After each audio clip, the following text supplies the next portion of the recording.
Hi, we're here with Carl Tannenbaum, Chief Economist of Northern Trust, to talk about the state of public finance. Carl, great to see you. Good to be with you, although I wish we were discussing a more pleasant topic.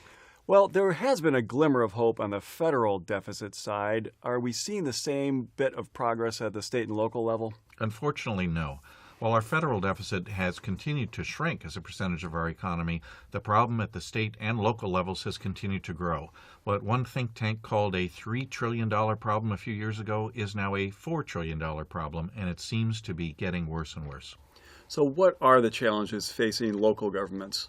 They're really coming from both sides of the income statement. On the revenue side, public bodies rely very heavily on sales taxes and property taxes. Sales taxes have eroded because many people buy things on the internet, and property taxes have declined because the housing market hasn't been as generous as it was prior to the crisis. If you raise income taxes, then you tend to push residents and businesses to other states where taxes are low. On the spending side, you have an aging population, and many states and localities have made pension and health promises to its public sector employees, and those pension gaps are frighteningly large in some places. So what are the consequences of this fiscal stress at the local and state level?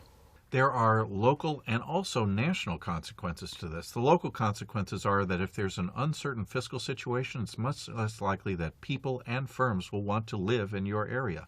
But the real tragedy is that the inability of states to finance things that they're responsible for, like economic infrastructure, like better education, the things that it will take to grow our economy over the next generation, because state finances are in such poor shape, we're not doing as much of those things as we should, and that could carry over into the potential for the United States to enjoy good economic growth. So what solutions are potentially available? Unfortunately, there aren't many easy answers. I've been asked to get interest rates as high as possible, as soon as possible, as that would tend to ameliorate some of the pension problems that we have. But fundamentally, getting revenues and expenses closer together is going to take a lot of hard work by the politicians at state and local levels. Thanks so much. You're welcome.